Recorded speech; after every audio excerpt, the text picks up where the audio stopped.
Mesdames, Messieurs, bonjour. Merci d'être avec nous sur iRadio, ITV, emedia.sn. Bienvenue dans le jury du dimanche, le JDD.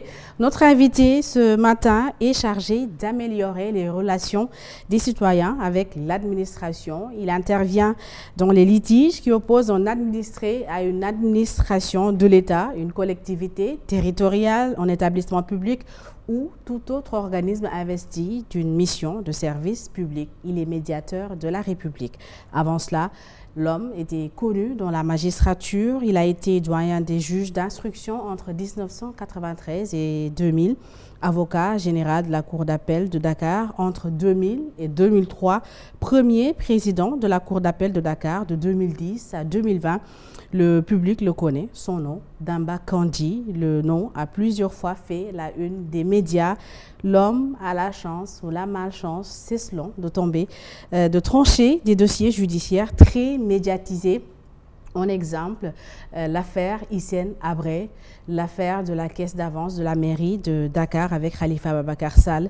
Demba Kandji, c'est 40 ans, c'est plus de 40 ans d'expérience dans la magistrature. Détaché en 2020 à la présidence de la République, il est depuis le 6 août 2021 médiateur de la République. Bonjour Demba Kandji. Bonjour Madame Aïssata, Madame Fall. Et je vous remercie de me recevoir ici à ITV, iRadio et d'offrir à l'institution que j'incarne un angle d'exposition. Je vous en remercie vivement. Merci à vous d'avoir répondu à notre question. Depuis août, vous êtes médiateur de la République. Pouvez-vous nous expliquer en quoi consiste votre rôle en tant que médiateur? Merci beaucoup.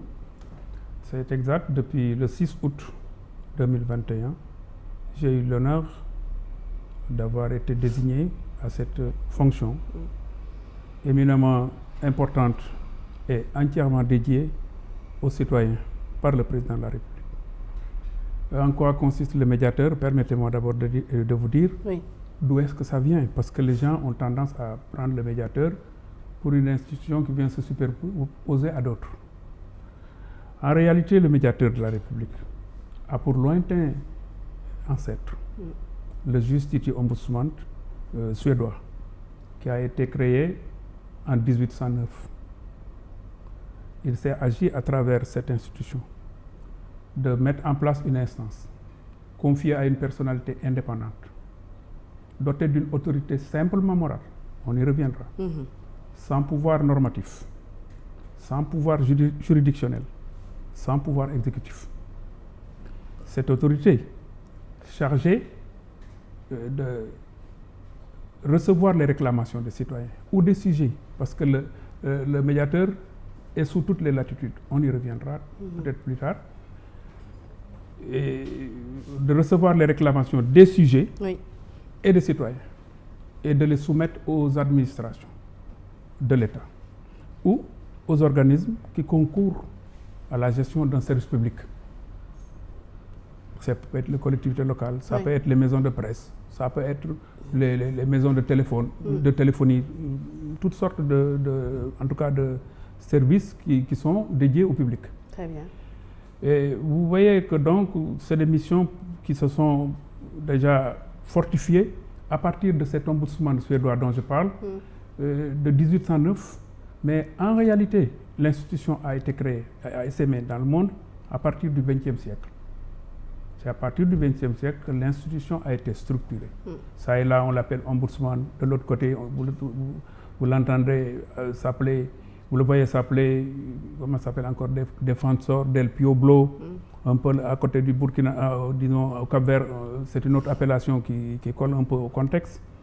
Parce que c'est une institution qui a vécu sous toutes les latitudes. C'est une institution qui s'est adaptée à toutes les cultures juridiques.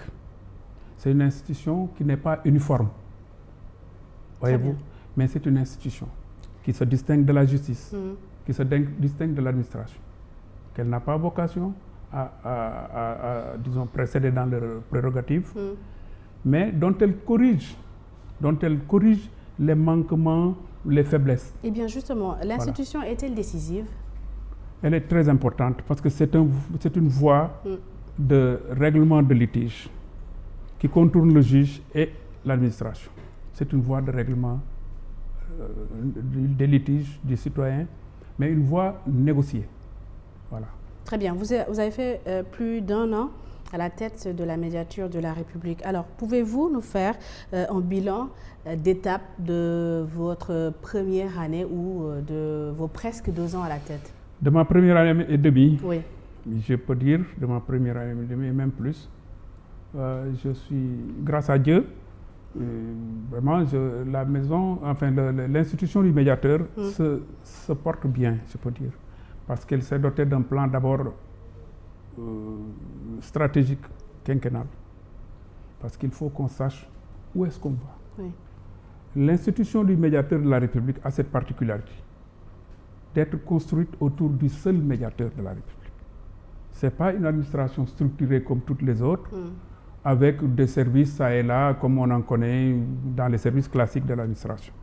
Donc c'est au médiateur de se doter de son secrétariat général, de structurer une administration, de savoir qui reçoit, disons, telle compétence dans le foncier, parce que nous recevons beaucoup de plaintes. Et il faut quand même les structurer pour pouvoir demain en rendre compte, le moment venu, à qui de droit dans le rapport annuel, par exemple, pour pouvoir converser avec, disons, nos interlocuteurs, pour pouvoir échanger avec nos interlocuteurs. Donc, toutes sortes de compétences qu'il faut définir, qu'il faut structurer, et peut-être c'est cela quand même qui est la vocation de ce plan stratégique. Très bien. Et pour vous entourer de toutes ces personnes, il faut des moyens. Avez-vous un budget? La médiature, le médiateur de la République, parce que la médiature c'est très impropre, le médiateur de la République est une institution qui, comme toutes les autres, dépend de la présidence de la République et reçoit son budget de la présidence de la République. Nous avons des moyens pour fonctionner. Très bien. On peut savoir à combien s'élèvent ces moyens? Ça, je le dirai quand on pourra dire son salaire dans la rue. Je ne pourrais pas dire on a mais c'est un service public. En tout cas, nous avons, oui, mais nous avons des moyens à la hauteur quand même des ambitions que nous nous donnons. C'est jamais suffisant, mais quand même nous avons des moyens. Très bien. Et votre prédécesseur, Alioune Badara Cissé, se plaignait souvent d'un manque de moyens dans le fonctionnement du rôle de médiateur. Il disait ne pas pouvoir effectuer parfois des sorties à l'intérieur du pays. Qu'est-ce qui a changé depuis que vous êtes à la tête de la médiature? Oui, bon, il a raison, il avait raison. Paix à son âme, un grand monsieur, paix à son âme, je le salue. Moi, je viens de Kédougou. Oui, la semaine dernière, j'étais à Kédougou pour, disons, installer la déléguée régionale du médiateur avec la collaboration du maire, M. Ousmane Silla, que je remercie d'ailleurs en passant. Et pour y aller, il m'a fallu quand même affréter 3 véhicules en location. C'est jamais suffisant les moyens. Ce qu'il décrivait à l'époque demeure encore. N'est-ce pas aujourd'hui donc le moment de parler de ce manque de moyens, de revenir sur le budget que vous avez et d'essayer de trouver un moyen de l'améliorer un tout petit peu? Oui, il n'est pas suffisant. Il n'est pas suffisant. Vous avez un rôle... Mais on l'a déjà dit dans les diagnostics que nous avons faits, et des moyens additionnels nous sont promis. Je pense que ça ne saurait tarder parce que ça, c'est un réaménagement. Très bien. Bon, je pense que sur ce plan-là, maintenant, vous savez, je parle de véhicules, mais ce n'est pas alarmant. Parce qu'aujourd'hui, le parc automobile de l'État connaît une réforme dans sa gestion. L'État n'achète plus de véhicules. L'État se tourne vers le leasing. C'est à nous maintenant, en fonction des moyens qu'on nous donne dans le budget, d'imaginer disons, les voies et moyens pour acquérir un véhicule. Avez-vous à définir les moyens dont vous avez besoin? Absolument. Les avez-vous transmis? Chaque fois que de besoin, nous écrivons à qui de droit, à la haute autorité, et nous recevons des réponses. Très bien. Parfois en attente, parfois des réponses qui règlent le problème directement. Très bien. Il me semble que vous êtes en chantier. Vous avez de grands chantiers au niveau de la médiature. Pouvez-vous revenir un tout petit peu sur les principaux chantiers du médiateur de la République? Aujourd'hui, le médiateur de la République est en train de développer un plan de travail annuel axé sur essentiellement le citoyen et l'état de droit. Parce que dès notre entrée, nous avons commencé notre discours, nous avons construit notre discours et notre programme autour de l'état de droit qui positionne le citoyen. Parce que tout à l'heure, en introduisant, Je peut-être réserver ça pour la fin, mais je vais y arriver tout de suite. Oui. Vous savez, quand on a implanté, partout où on a implanté l'institution du médiateur, c'est parce qu'on a constaté un besoin d'émergence, de faire émerger la démocratie administrative. Laquelle démocratie administrative suppose un repositionnement du citoyen dans le contexte, dans l'administration publique, dans le service public. D'accord. Et ce repositionnement s'accompagne de réformes. Le Sénégal n'a pas ex nihilo comme ça fait naître un médiateur pour faire garder. Il a fallu des réformes, une décentralisation, une administration plus proche du citoyen. Ça, tout le monde l'a constaté, les mairies, les communautés rurales avant, et ainsi de suite. Et maintenant, dans cette quête-là, il ne faut pas occulter ce qui a poussé l'autorité à aller vers ces réformes jusqu'à mettre en place, cette institution. Mais c'est parce que l'administration, et elle l'est encore, dans certains secteurs, l'administration exprime parfois un paradigme autoritaire par rapport aux citoyens. C'est une verticalité dans ses rapports avec le citoyen. Et c'est ce qu'il faut, ce paradigme autoritaire-là, qu'il nous faut nous gommer, qu'il nous faut essayer de faire changer au profit du citoyen. Parce que une administration doit être au service du citoyen. Oui. Une administration publique, ou en tout cas tous ceux qui gèrent un service public, doivent se soucier de la qualité du service qu'ils offrent. Parce que, ma foi, c'est ça d'abord la démocratie administrative, mais également c'est ça qui fait la légitimité de l'administration. L'administration, si elle ne bénéficie pas de la confiance du citoyen, n'a pas sa légitimité. Vous voyez parfois, vous entendez parfois, dans notre pays, il n'y a pas ceci, il n'y a pas cela, il n'y a pas de justice, il n'y a pas de... Mais ça se fait partout. Dans tous les pays du monde, vous entendrez ça du citoyen. Parce que le citoyen a besoin de plus d'administration, plus de justice et mieux de justice. C'est comme ça. Très bien. L'administration qui est toute puissante, j'imagine que le médiateur de la République rencontre d'énormes difficultés avec l'administration sénégalaise toute puissante. Le médiateur a-t-il un pouvoir injonctif? Non, le médiateur n'a pas de pouvoir d'injonction. Le médiateur est une autorité morale. Mais le médiateur n'est pas pour autant dépourvu de pouvoir. Et quels sont ses pouvoirs? Il peut interpeller. Le médiateur peut faire des suggestions à l'administration, par exemple, en recommandant une relecture d'un texte dans son esprit et non dans sa lettre au profit du citoyen. Parce que le médiateur se revendique, en plus du droit, le médiateur se revendique de l'équité. Nous pouvons demander à l'administration de renoncer à un privilège qui lui est reconnu de droit au profit du citoyen au nom de l'équité. Avez-vous eu à le faire? Non, pas encore. Je ne l'ai jamais fait, mais je sais qu'il y a des positions de l'administration qui, disons, qui partent de là. Parce que bon, le citoyen, parfois, il n'a pas tout à fait raison. Il n'a pas toujours raison, disons, vis-à-vis de l'administration. Ce n'est pas toutes les requêtes que nous recevons qui permettent d'interpeller l'administration. Nous ne sommes pas dans une administration également qui est là comme, je sais pas, comme une sorte de cerbère par rapport au... Non, non, non. Mais parfois, il arrive qu'il y ait des déséquilibres que le médiateur arrive à corriger.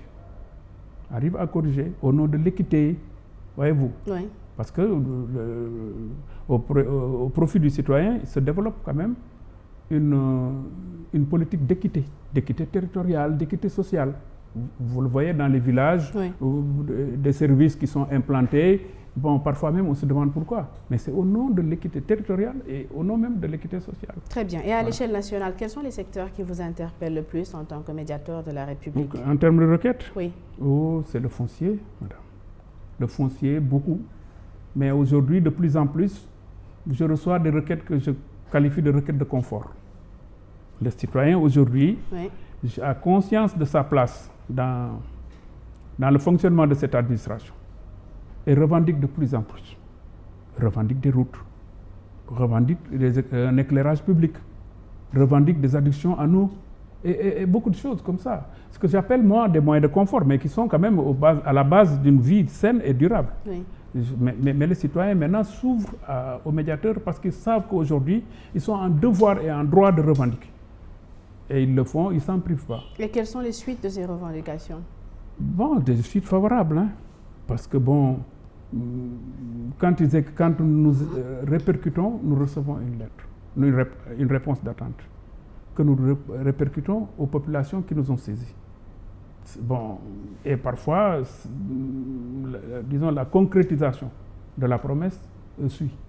Très souvent, ça suit. Très bien. Et la procédure pour saisir le médiateur de la République, elle n'est pas trop compliquée pour les citoyens, surtout qui sont dans les... Moi, je pense que le médiateur, il faut qu'on le situe après la démarche entreprise auprès de l'administration. C'est ce que je dis à tout le monde. Vous voulez venir chez le médiateur, allez d'abord auprès de l'administration, posez votre demande, entreprendre votre démarche. Allez d'abord auprès du juge. Maintenant, c'est quand vous n'avez pas eu gain de cause, quand vous n'avez pas été satisfait, que vous pouvez revenir vers le médiateur. L'administration doit être saisie avant le médiateur. Et le médiateur ne peut pas être saisi verbalement, il est saisi par écrit. Mais tous les moyens laissant trace permettent au médiateur de se sentir valablement saisi. Très bien. Et justement, parlant de saisine du médiateur, le groupe Media Invest avait saisi le médiateur de la République dans le contentieux qui l'oppose à la RTS concernant les droits de la Coupe du Monde 2022. Vous en êtes où dans ce dossier? Dans mon ancienne vie, parler d'un dossier qui vous est confié était un sacrilège. Très bien. Je ne sais pas si je peux en parler, mais je pense que l'affaire suit bien son cours et Immédiat en est consciente. Immédiat sait que la procédure est suivie par le médiateur et que le suivi continue. Moi, je ne lâcherai jamais tant que je n'aurai pas eu une réponse définitive. J'ai eu une réponse d'attente. Une réponse d'attente. Je suis allé au-delà. Oui. Mais je vous dirai après. Vous nous direz après, vous ne pouvez pas nous dire maintenant. Pas devant les micros. Très bien. On en parlera peut-être en off. Alors, M. Demba Kandji, je rappelle que nous recevons dans le jury du dimanche M. Demba Kandji, médiateur de la République. Alors, M. Demba Kandji, il y a une tension politico-sociale quasi permanente au Sénégal. Et en tant que médiateur de la République, avez-vous eu à intervenir auprès des politiques de quel bord que ce soit pour calmer, apaiser un tout petit peu la situation? Oui, bon, je pense que le rôle, je le partage avec d'autres. Médiateurs. Quand on entend parler de médiateur, on a tendance à penser à un faiseur de paix. Moi, je ne suis pas un faiseur de paix. Le médiateur de la République, en droit, au plan simplement juridique, ne peut pas être considéré comme un conciliateur. La médiation, ce n'est pas la conciliation. La médiation, ce n'est pas l'arbitrage. La médiation, ce n'est pas la transaction, qui sont d'autres modes de règlement des conflits, des litiges. Mais cela ne m'empêche pas, moi, chaque fois que le citoyen est concerné, c'est ça ma méthode, d'écrire. Parce que j'ai un pouvoir, comme je vous ai dit, de suggestion, j'ai un pouvoir de proposition. J'écris à qui de droit. Moi, je préfère écrire pour donner des pistes de réflexion et je reçois une réponse chaque fois. Mais je ne la livre pas. Très bien. Alors, le médiateur est une voix forte qu'on écoute et qu'on doit entendre. Est-ce que vous pensez que vous devriez vous limiter à la médiation sociale? Pourquoi pas ne pas intégrer dans votre rôle la médiation politique? Quand la loi qui régit l'institution que j'incarne me permettra d'aller dans ce sens, je le ferai. Mais pour l'heure, rien ne m'interdit, moi, chaque fois que le citoyen est concerné, d'écrire, faire des suggestions, des propositions, même de réforme. Même de réforme. Tout le temps, tout au long de l'année, moi, j'écris aux autorités. Je traverse la rue, je vois des motocyclistes qui empruntent le sens inverse. Maintenant, tout le monde le voit, au risque de commettre des accidents. Mais j'écris aux ministères qui sont concernés. Mais ce n'est pas des choses que moi j'ai vocation à aller exposer dans la rue. Mais je sais que ça me préoccupe, tout comme ça vous préoccupe, mais je le fais à ma manière. Très bien. Et alors, pourquoi alors vous ne choisissez pas? Pourquoi j'ai l'impression que vous évitez un tout petit peu cette question. Vous n'avez pas trop envie de glisser dans le terrain politique. Ça peut se comprendre. Mais ne pensez-vous pas que quand votre prédécesseur le faisait en mars 2021, la situation était tendue dans le pays. À l'époque, Alioune Badara Cissé s'était exprimé publiquement sur cette situation. On est en train de vivre un tout petit peu, de revivre, je dirais, la même situation. Pourquoi on n'a pas encore entendu le médiateur de la République, Demba Kandji? Oh, je pense qu'on m'a entendu, en tout cas, on m'a lu. On me lit toujours sur ces questions-là. Ouais. Mais je ne veux pas trop, moi, entrer dans une certaine cacophonie. Il y a des gens qui sont là pour réguler l'État. Mon prédécesseur était un brillant avocat, doublé d'un homme politique. Il était vraiment paix à son âme. Il avait cette méthode-là. Mais moi, j'ai choisi la méthode qui consiste à écrire. Sans doute à cause d'une déformation qui me vient de notre vie. Ouais. Moi, je préfère l'écrit parfois. Écrire à qui? Écrire aux plus hautes autorités. Très bien. Avez-vous eu à écrire à l'opposition? Absolument. Non, je n'écris pas à l'opposition. Où est le bureau de l'opposition? Il n'y a pas un bureau structuré de l'opposition. Mais il y a des leaders de l'opposition. Non, j'écris à qui de droit pour des solutions de paix, pour des solutions qui permettent aux citoyens de vaquer à ses obligations sans entrave. Très bien. Vaquer à ses occupations sans entrave, le leader du PASTEF, Ousmane Sonko, s'en est plaint il y a quelques jours alors qu'il devait aller répondre au tribunal. Est-ce que vous avez eu également à saisir qui de droit sur cette question? J'avoue que Mme Fall, je ne pourrais pas répondre. Mais surtout s'il y a des noms, je ne pourrais pas. Je m'en excuse. Vraiment, alors, je m'en excuse. On enlève le nom. Un citoyen s'est plaint à plusieurs reprises de ne pas pouvoir vaquer à ses occupations normalement. Est-ce que vous avez eu à saisir qui de droit sur cette question? Dans tous les cas, qu'on me saisisse ou qu'on ne me saisisse pas, quand il y a des entraves sur la liberté d'aller et de venir concernant les citoyens, je me suis prononcé. Je me suis prononcé, mais j'ai préféré, je vous ai dit, emprunter quand même la casquette que j'avais, plus ou moins dans les formations que j'avais dans mon autre vie. Je pense que l'écrit est quand même très parlant. Mes archives le révéleront un jour. Hein? Et j'écris tous les jours, je fais des suggestions. Tous les jours, je fais des suggestions. Et quelles sont les suites qui ont été faites à ces suggestions? On me répond dans le sens de satisfaire ou de ne pas satisfaire, mais moi, j'ai toujours reçu des réponses satisfaisantes. Mais par moment, il ne faut pas quand même que le médiateur sorte de son rôle. Le médiateur est au service du citoyen dont il porte les réclamations auprès de l'administration. Le médiateur, il est saisi par écrit. Il peut lui-même se saisir sans avoir été, disons, sans un écrit. C'est quand il le fait, disons, d'office, comme on dit la saisine d'office du médiateur. Il se saisit d'office.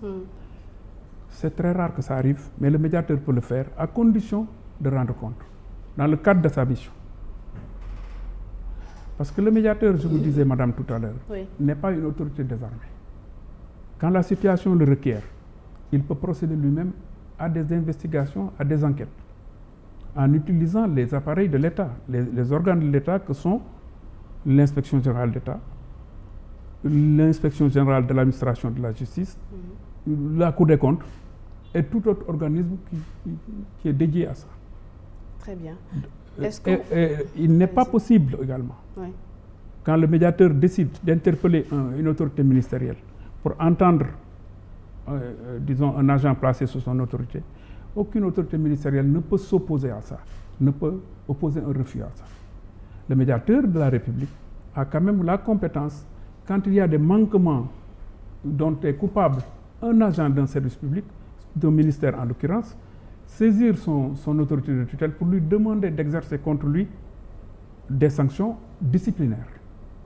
Le cas échéant, même le médiateur peut saisir l'autorité répressive, l'autorité de poursuite pour des sanctions pénales. Et pourrait-on... C'est juste pour vous dire que le médiateur qui est là, que j'incarne, n'est pas désarmé.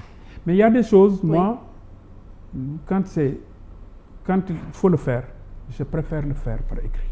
Très bien. Alors, par écrit, est-ce que vous avez eu écho certainement du rapport de la Cour des comptes sur la gestion des fonds force Covid-19? Comme vous avez ces pouvoirs-là, est-ce qu'il y a eu des choses qui ont été entreprises concernant des éclaircissements sur des faits qui ont été cités dans ce rapport? Non. Vous savez pourquoi? Oui.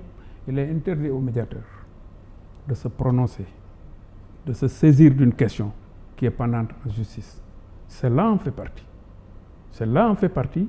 L'autorité de poursuite est déjà saisie et les mises en cause sont en train d'être entendues. Le médiateur ne peut pas se permettre ça. Parce que je vais vous dire, il y a 3 choses qui sont interdites, 3 domaines qui sont, disons, complètement fermés aux médiateurs. C'est les affaires étrangères, la politique étrangère de l'État. C'est la défense nationale, c'est le secret de l'instruction. Je ne peux pas me mêler d'un dossier pendant à l'instruction. Et vous voyez déjà votre question, là où nous allons. L'enquête et l'instruction, c'est le sceau du secret. Et l'autre domaine, c'est la défense nationale, j'en ai parlé, non? La défense nationale, les affaires étrangères, le secret de l'instruction. Vous ne pouvez pas vous en mêler. C'est écrit noir. Alors, donc, si aujourd'hui, les Sénégalais qui étaient en Tunisie, au vu de ce qui s'est passé dans le pays de Kais Saied, qui sont en train d'être rapatriés, ils saisissent le médiateur de la République. Le médiateur peut se prononcer. S'ils viennent au Sénégal pour me saisir, même de Tunisie, s'ils me saisissent, pour me dire que le consulat a mal fait, et ainsi de suite, ça je peux. Je peux bien écrire. C'est pas véritablement la politique étrangère, c'est le fonctionnement d'un service public, du ministère des Affaires étrangères. Il faut quand même avoir une lecture de ça. Hein. Très bien. Alors, Mais je ne peux pas me dire, bon, tel diplomate n'a pas été bien nommé. Ça, c'est le domaine du président de la République. Alors, vous allez attendre qu'on vous saisisse ou vous pouvez vous autosaisir également? Chaque fois que c'est nécessaire, moi, je peux m'autosaisir. Quand c'est justifié, je peux m'autosaisir à charge de rendre compte au président de la République. Ça, c'est quand c'est dans le cadre de mes compétences. Et dans ce cas précis avec les Sénégalais, vous ne jugez pas nécessaire de vous autosaisir? Non, ils n'ont pas de problème, les Sénégalais. Ils sont rapatriés, ceux qui le veulent. Maintenant, s'il y a des plaintes, s'il advenait qu'ils me saisissent, ça, je l'aurais fait. Hein. J'aurais réagi. Mais là, personne ne m'a saisi. C'est quand même dans le domaine des hypothèses d'école. Très bien. Alors, votre autre casquette, c'est l'homme de la magistrature. Vous avez fait plus de 40 ans d'expérience et en tant que président de la Commission nationale de recensement des votes, vous avez eu à proclamer des résultats des élections. C'était le cas lors de la dernière élection présidentielle. Alors, quelles leçons retenez-vous de cette phase importante du processus électoral? Oui, moi, je pense que les gens n'ont pas suffisamment fait attention au rôle que jouent les magistrats dans la collecte, dans la phase de supervision d'abord du vote, dans la phase de collecte et de traitement de des votes, des suffrages. C'est une phase éminemment délicate. Mais également, ce qui me rassure moi au Sénégal, en tout cas si vous parlez de la Commission nationale de recensement des votes que j'ai pu présider pendant 10 ans, je pense que c'est quand même une trouvaille sénégalaise, une originalité de la démocratie sénégalaise. Au moment de se réunir, la commission est composée, outre du président et des magistrats qui l'assistent, d'un assesseur titulaire, comment ça s'appelle ça, un assesseur ou un représentant titulaire et un représentant suppléant. Très souvent, les deux sont présents. S'il y a, par exemple, dans l'élection présidentielle, s'ils sont 24 candidats, c'est 48 représentants plus les magistrats, plus les observateurs. On a toujours fait le travail. Bon, moi, j'ai jamais vu une situation aussi transparente, en tout cas. Un mode de gestion de l'élection aussi transparent. Et pourtant, il y a eu des rejets de ces élections-là. Les résultats de ces élections ont été contestés par l'opposition. C'est tout à fait normal. tout à fait normal que les gens, les uns et les autres, contestent. Ça, moi, je pense que, bon, dans tous les pays, on entendra une voix plus ou moins discordante. Mais de toute manière, le problème, c'est la démonstration du contraire de ce qui a été, de la vérité des chiffres qui sortent des... Moi, c'est ça qui m'importe. Mais je pense que, en termes de processus, celui-là que j'ai connu, oui, et qui implique les magistrats, est un processus quand même très fiable. Voilà ce que je peux en dire. Maintenant, il ne m'appartient pas de dire, de me glorifier, mais je pense que les magistrats font à ce niveau un travail tout à fait remarquable. Donc vous voulez dire que la justice sénégalaise est une garantie, tout risque, de la transparence des élections? Je ne le dirai pas, parce que bon, la justice est conduite par des hommes. Moi, les hommes sont faillibles. Les hommes sont faillibles, ça je ne dirais pas. Mais le processus électoral, ce n'est pas vraiment un acte juridictionnel. Hein. C'est pas, ça, c'est le domaine plus ou moins... C'est un domaine dans lequel on fait participer les magistrats, auquel on fait participer les magistrats, mais qui n'ont pas vraiment, disons, qui ne peuvent pas avoir, disons, la même approche que le contentieux dont nous sommes saisis dans les cours et tribunaux. Ce n'est pas la même chose. C'est pas la même chose. Mais bon, je me dis que le processus à ce niveau, en tout cas, il est quand même assez sécurisé, il est assez fiable. Très bien. En tant que président de cette commission, avez-vous eu à subir des pressions du pouvoir? Je n'en ai pas subi. Pourquoi j'en subirais? Je ne comprends pas. Je n'en ai pas subi. Je n'en ai jamais subi.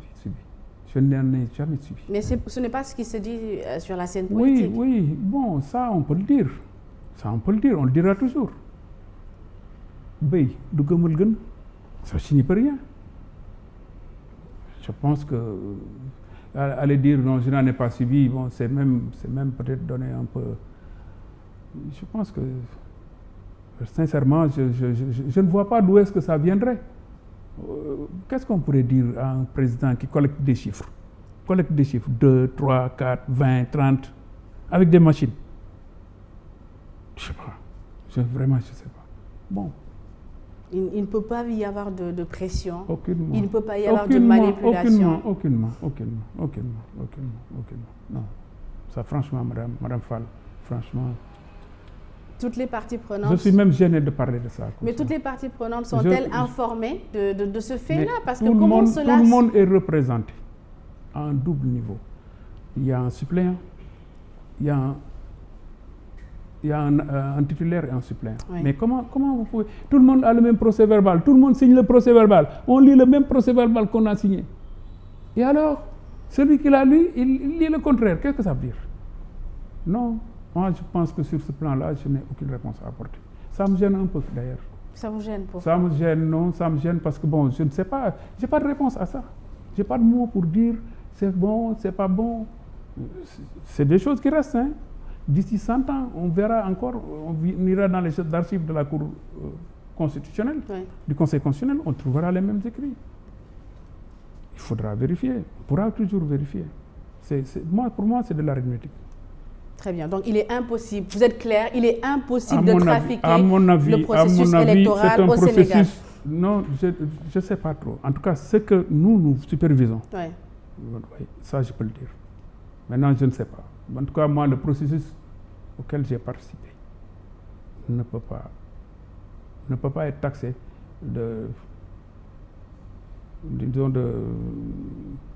il est fiable. Il n'y a pas de point à améliorer, selon vous qui avez eu à pratiquer. Vous savez, bon, je ne suis pas un spécialiste du droit électoral. Je préfère, moi, dire les choses de façon très claire. Mais en tant que personnalité dotée de sens, vous suivez un processus, vous êtes en mesure de savoir s'il y a quelques failles à améliorer ou pas. Tout est normal, tout est correct, il n'y a rien à changer. Dans tous les cas, nous, on a toujours siégé, en plus des représentants des partis politiques ou des candidats à l'élection présidentielle, on a toujours siégé avec même les observateurs nationaux et internationaux, admis dans la salle. Donc, je crois qu'il n'y a pas de processus plus fiable que ça. Les hommes politiques, les acteurs, trouveront peut-être mieux, ils le diront. Mais franchement, ça, c'est une question qui me surprend. Hein.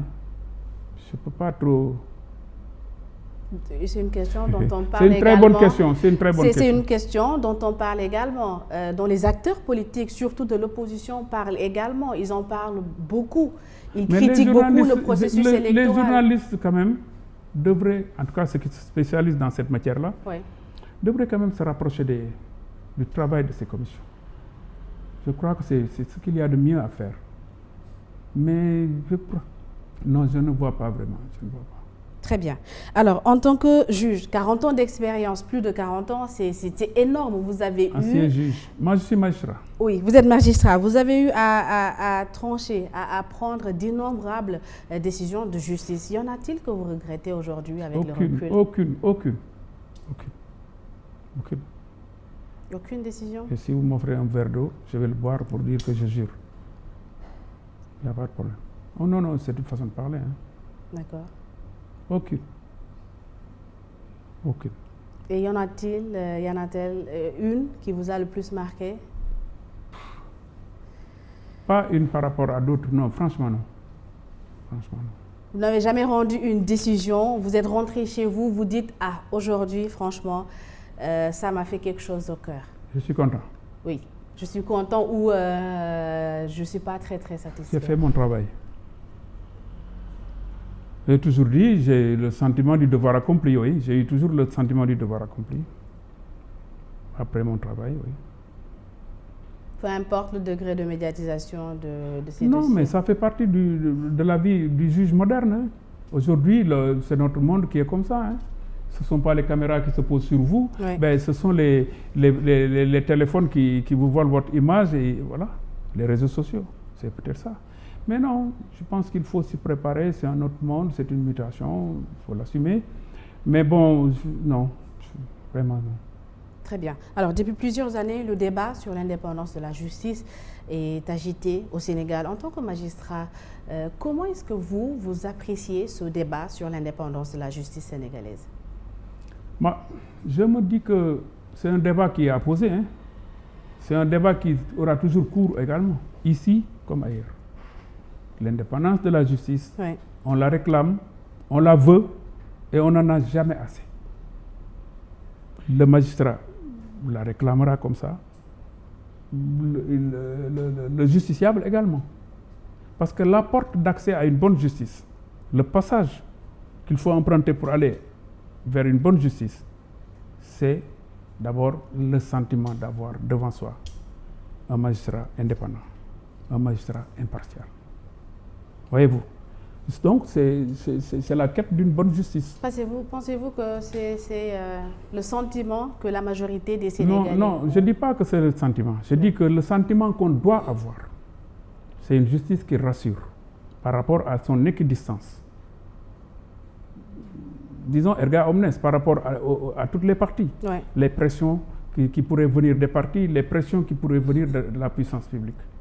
Maintenant, c'est un débat sur lequel on a toujours du mal vraiment, disons, à s'épancher. Parce qu'on ne le finit toujours jamais. Ce n'est pas une fin en soi, l'indépendance, pour moi. Vous voyez, l'indépendance de la justice, c'est beaucoup de choses. C'est d'abord pour le juge, vers qui tout converse, parce que toutes les formes de saisine, quelle que soit la nature de saisine, elle est destinée aux juges. La saisine du juge peut porter même sur un débat qui a eu lieu sur la Lune, peu importe. Non, c'est ma façon de faire une image. Hein, pour dire que le juge, il doit être un omniscient. Il doit tout connaître. Ce n'est pas possible. On lui demande au moins de connaître le droit. Ça, c'est une condition de son indépendance. On lui doit de respecter la loi, c'est la légalité. C'est un devoir de légalité. On lui demande, s'il connaît le droit, s'il connaît la loi, de les mixer, en tout cas de dialectiser les faits qu'on lui défère au droit dans les délais raisonnables. Donc, juger dans les délais raisonnables, vous en entendez parler, c'est une qualité d'une justice indépendante. Mais juger également, la qualité majeure, juger avec impartialité. C'est-à-dire être dans une distance neutralisante par rapport aux deux parties en litige. Vous voyez ce que ça fait? Maintenant, est-ce que la justice est indépendante? Je le pense. Parce que notre Constitution, dans l'article 90, dans son article 90, dit que les juges sont indépendants, qu'ils sont inamovibles. Et cette déclamation de la Constitution est reprise dans les dispositions statutaires, dans les dispositions de l'article 6 du statut des magistrats. Les juges sont inamovibles. Bien entendu, tout cela est à relativiser. Oui. Parce que le statut de la magistrature, bien qu'affirmant cette inamovibilité, prévoit une affectation du juge pour nécessité de service. Oui. Prévoit une situation d'intérim. Toutes choses qui peuvent fragiliser le juge dans son inamovibilité. Et la présence du président dans le Conseil supérieur. Attendez, j'y arrive. Oui. J'y arrive. Je vais vraiment dire ce que vous voulez. Allez-y. Ça, c'est une manière de porter atteinte à cette indépendance. Le fait de pouvoir déplacer le juge, oui, parce qu'il est dans une situation d'intérimaire, le fait de pouvoir le déplacer pour nécessité de service. Bien sûr, il y a toujours une motivation qui est exigée du Conseil. Moi, là où je voudrais vraiment, en tant que citoyen, oui, je ne suis pas juge, oui, c'est l'ancien magistrat, donc je suis citoyen. En tant que citoyen, médiateur de la République, là où je voudrais, moi, voir les choses évoluer au niveau du Sénégal, ce n'est pas la présence du président de la République dans le Conseil supérieur de la magistrature. Ce n'est pas la présence de son ministre de la Justice comme vice-président dans ce Conseil. Moi, je voudrais... Cela pourrait faire évoluer les choses. Non, non, attendez, je vais vous dire. En plus, je vais répondre à ça, Madame Fall. Oui. Ce n'est pas la présence du président de la République qui me dérange. Qui dérange beaucoup de gens d'ailleurs. Oui, ça dérange beaucoup de gens, oui. Ça ne dérange pas beaucoup de gens également. Il y a d'autres gens que ça ne dérange pas. Je vais vous dire pourquoi. La présence du ministre de la Justice, vice-président, peut-être ne dérange pas également. Oui. Ce que moi je pense, le président est élu et issu du suffrage universel. Il a le pouvoir de nommer. C'est lui seul qui nomme à tous les emplois. Oui. Pour autant, il n'est pas fontaine de la justice. Hein. Il n'est pas fontaine de la justice. Il n'est pas comme le roi Saint-Louis sous son chêne dispensant la justice. Ce n'est pas un juge. Moi, là où je voulais voir les choses s'améliorer, en attendant que le président, peut-être demain, dans le cadre d'une réforme du Conseil supérieur, peut-être quitte la direction du Conseil supérieur, si jamais ça arrivait, je voudrais voir, moi, le Conseil supérieur de la magistrature, oui, au Sénégal exister en tant que tel. Il n'existe pas. Non, il existe. Mais physiquement, est-ce que vous avez vu un bâtiment où c'est marqué Conseil supérieur de la magistrature? Il n'y en a pas. Et pourtant, c'est une institution éminemment républicaine qui est la plus proche d'ailleurs du président de la République. Je pense qu'aujourd'hui... Est-ce que dans la logique de la séparation des pouvoirs, le Conseil supérieur de la magistrature, la présence du président dans le Conseil supérieur de la magistrature ne gâche pas un tout petit peu les choses? J'ai siégé au Conseil supérieur pendant 10 ans, oui, membre de droit. Je n'ai jamais vu un débat dans lequel la voix du président a été mêlée. Chaque fois que les magistrats se sont accordés, oui, il a tranché dans le sens décidé. Ce que moi je dis là, à travers une visibilité du Conseil supérieur, c'est dans l'intérêt de tout le monde, du citoyen comme du magistrat. Je pense que dans tous les pays du monde aujourd'hui, vous voyez, vous allez au Burkina Faso, vous pouvez aller directement au siège du Conseil supérieur de la magistrature. Vous allez en France, même, vous allez au Togo, vous avez un Conseil supérieur de la magistrature, vous pouvez y aller, animé par les magistrats. Mais moi, je ne sais pas, je pense que c'est une omission, hein, je pense. On devrait quand même affecter à ce conseil un édifice, Conseil supérieur de la magistrature. Vous allez au Maroc, vous avez ça, vous allez en Algérie, vous avez ça. Partout où il y a au moins Conseil supérieur de la magistrature, institution dédiée à l'assistance du président de la République, président du Conseil, disons, garant de l'indépendance de la justice, mais également d'un autre côté, parce que c'est un organe ambivalent, ouais, d'un autre côté, organe destiné, institution destinée à garantir l'indépendance de la magistrature. Pourquoi je dis ça? Oui. Dans le cadre d'une réforme, ce n'est même pas une réforme qui est profonde, hein? Dans le cadre d'une réforme pour approfondir l'indépendance, cela permettrait de donner aux citoyens les moyens, hein, d'exercer son regard critique sur la justice en adressant ses requêtes directement à ce Conseil supérieur, doté, ça suppose une restructuration, oui, doté d'une section de réception et d'analyse des plaintes, parce que les plaintes sont adressées tous les jours au ministre de la Justice, au chef de cour et autres. Le Conseil supérieur, avec un secrétaire général nommé, avec une envergure, disons, sur le plan statutaire, oui, doté d'un personnel et d'un budget, pourrait quand même montrer aux citoyens qu'il peut contester les décisions de justice devant les cours et tribunaux et peut-être adresser ces requêtes destinées à disons contre tel ou tel acteur de la justice, oui, à un organe visible. Moi, c'est mon problème avec l'indépendance aujourd'hui. Ce n'est pas qu'elle n'existe pas. L'indépendance existe parce que les textes existent. Mais dans la pratique, est-ce que c'est réellement cela? Ce que je vous dis là, c'est un problème de pratique parce que ça va permettre également aux magistrats, si le conseil existait comme ça, était structuré, il y a des magistrats plus ou moins isolés à l'intérieur du pays qui pourraient trouver, disons, un organe à qui s'adresser parce qu'ils ont besoin peut-être d'accompagnement déontologique, ainsi de suite. Vous voyez.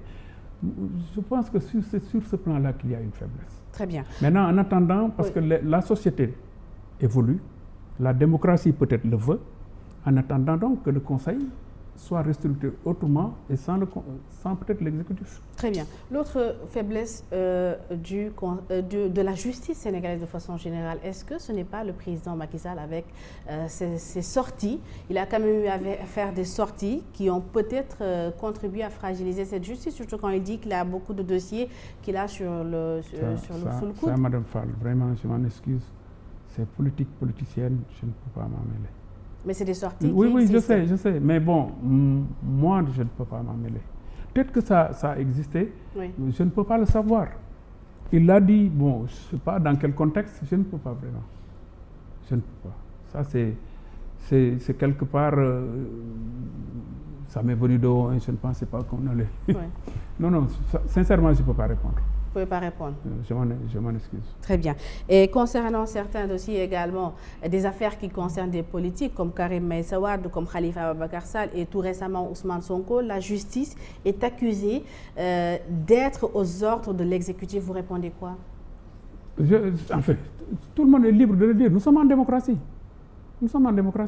Mais moi, j'ai appris que, sauf quand il y a eu les juridictions exceptionnelles, la Cour de sûreté de l'État, oui, qui sont supprimées. Même le meurtre d'un président de la République, à l'époque en France, c'est du droit commun. L'homicide volontaire contre une autorité politique, c'est pas un fait politique, c'est un fait de droit commun. Je veux dire simplement qu'il est loisible.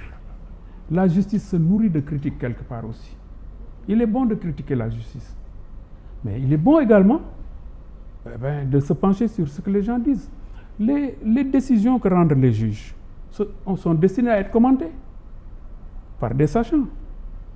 Maintenant, est-ce que tout le monde est sachant? Je ne sais pas. Je préfère vraiment ne pas dire on a critiqué. Moi, on m'a critiqué. On me critique tous les jours. On critique d'autres gens. Donc ça ne vous dérange pas on est fait pour ça. On a été formé pour vraiment rendre la justice au nom du peuple. Et maintenant, après avoir rendu la justice, il faut accepter maintenant d'être jugé soi-même. Ça, c'est vraiment, je le dis toujours aux gens. Ne jugez pas si vous ne voulez pas être jugé. Mais maintenant, commencez à dire, oui, non, ça vraiment, c'est entrer dans une polémique. Ne jugez pas si vous ne voulez pas être jugé. Et cette défiance des politiques envers la justice, vous la prenez comment vous savez, en 2021, moi je travaille là-dessus, hein. Un jour, très prochainement, vous me direz là-dessus. Oui. Aucune justice n'est à l'abri de cette défiance. En 2021, on a voté en France une loi sur la captation des images audiovisuelles dans les salles d'audience. C'est le Conseil constitutionnel qui a plus ou moins mis le bémol. Mais on voulait carrément filmer les juges, les débats, avec tout ce que cela emportait comme atteinte à la présomption d'innocence en matière pénale. Voyez-vous, oui. Avec cette mère ou cette dame plus ou moins maltraitée, violée, je ne sais pas quoi, qui allait se faire filmer. Vous voyez le problème. Et très près de nous en Guinée, aujourd'hui, il y a un procès qui est filmé. Oui, procès du 28 mars. La vedette, c'est qui? C'est Toumba. Oui, Toumba Diakité. Vous verrez vous-même. La vedette, c'est Toumba. Est-ce que c'est voulu? Est-ce que ce n'est pas voulu? Je ne me prononce pas là-dessus. Mais je voulais vous dire simplement, pour revenir à votre question, oui. Qu'aucune justice n'est à l'abri de la défiance. Y compris les plus grandes nations, les plus grandes traditions de justice. Est-ce que cette défiance n'est pas un danger pour la nation? Attendez, ce n'est pas un danger. Ce n'est pas un danger. Cette critique qui s'adresse à la justice, vous allez en France, vous la vivez même. La France a voté une loi justement pour dire, intitulée Loi pour la confiance dans la justice. C'est la loi sur la captation des images audiovisuelles. Je peux vous donner la loi, je peux vous donner des écrits. Moi, je ne parle pas en l'air. Je parle après avoir vécu. C'est un faux débat de dire ici au Sénégal. Et je m'excuse vraiment auprès des gens qui l'entendront autrement. Oui. Le Sénégal n'est pas du tout isolé par rapport aux autres. On vous cite 2 ou 3 cas qui sont connotés pénalement et on vous dit la justice. Mais non, la justice, c'est 550 hommes et femmes qui rendent quotidiennement la justice. Sans reproche. Maintenant, les procès médiatisés, qui les médiatisent? Ça concerne qui? Je ne vais pas me prononcer là-dessus. Moi, en tout cas, je sais que si demain, il cessait d'exister cette justice, nous vivrions le chaos. Parce que nous avons justement quitté le chaos. Quand nous étions en horde sauvage, en tribu, organisés en Falen, Yobène, tout le monde défendait tout le monde en clan, nous nous sommes retrouvés, nous, au Sénégal, en république, en état de droit, pour dire, comme dans la Bible, comme dans le Coran, tu ne tueras point. Tu n'atteindras jamais au bien de ton prochain. Tu ne toucheras jamais à ainsi de suite. Ce sont des interdits que nous avons circonscrits dans le code pénal en disant le vol, il est réprimé. L'atteinte, je ne sais pas, à l'intégrité physique, elle est réprimée. Voyez-vous, ça, ce sont des interdits qui sont sacrés. Très bien. Quand ça cessera, non, laissez-moi terminer, madame. Ouais. Quand ça cessera d'être sacré, nous ne vivrons plus en état de droit. On vivra l'anarchie. Quand ça cessera d'être sacralisé, le juge actera sous la peur avec une main tremblante. Ça, il faut le refuser. Il faut le refuser. Dans un état de droit, il n'y a qu'une constante, c'est le juge. Tout le monde, puissance publique comme particulier, doit se tourner vers le juge en cas de besoin. Sinon, on n'est plus en démocratie. Moi, je ne suis pas partie prenante au projet des uns et des autres. Mais j'ai le droit, moi, en tant que citoyen, de quitter ma maison, de prendre ma voiture, d'aller à mon travail. Et mon service accompli, de revenir sans dommage. Si on en atteinte à mon intégrité, si on me caillasse mon véhicule, c'est que les interdits dont j'ai parlé tout à l'heure et qui sont consacrés dans le code pénal sont violés. Je dois pouvoir me tourner vers un juge. Voilà. Très bien. Alors, Demba Kandji, plus de 40 ans. La toute dernière question, à quand vos mémoires? Moi, je suis en train d'écrire. Et je n'écris pas de mémoire. C'est trop pompeux. Je n'ai pas fait quelque chose qui mérite des mémoires. Mais j'écris sur l'institution judiciaire, justement. Sur cette crise dont on parle. Oui. Et qui est quand même à méditer. Moi, je vais aux États-Unis d'Amérique. Une vieille tradition judiciaire. Les Noirs disent que la police ou la justice n'œuvre jamais dans leur sens. Les magasins sont pillés à cause de ça. Voyez-vous, oui. Je vais en France, c'est la même chose. Vous allez au Grand Nord, l'institution judiciaire a besoin d'être fortifiée. C'est l'indépendance dont vous me parliez. Pour qu'elle existe réellement, il faut qu'on donne aux juges et aux acteurs de la justice les moyens. Vous avez entendu parler de plusieurs milliards qui vont être dépensés sur les édifices de justice oui. Au Sénégal. Oui. 225 milliards, je ne sais pas. C'est très bien. Il ne faut pas que l'État, disons, édifie ces lieux de justice sans associer les acteurs de la justice. Il faut que ça soit avec les acteurs de la justice. Il faut que ça soit pensé et conçu avec les acteurs de la justice. C'est comme ça qu'ils se retrouveront. Parce que les juges sont plus ou moins éparpillés dans les édifices qui leur sont dédiés. Et c'est peut-être pas volontaire, mais ça aussi, il faudrait peut-être beaucoup associer les juges. Très bien. En tout cas, Demba Kandji, médiateur de la République, merci d'avoir répondu à notre invitation. C'est moi qui vous remercie, au nom du médiateur de la République que je suis, et au nom de mes collaborateurs, de m'avoir offert cet angle d'exposition qui a plus parlé des magistrats que du médiateur de la République. Vous avez quand même parlé du médiateur de la République. Oui, merci beaucoup. Merci à vous. Merci à tous nos téléspectateurs, auditeurs et lecteurs. Merci à toute l'équipe technique. Le jury du dimanche iRadio, ITV, Emedia.sn, c'est terminé. Merci à toutes et à tous et bonne suite des programmes.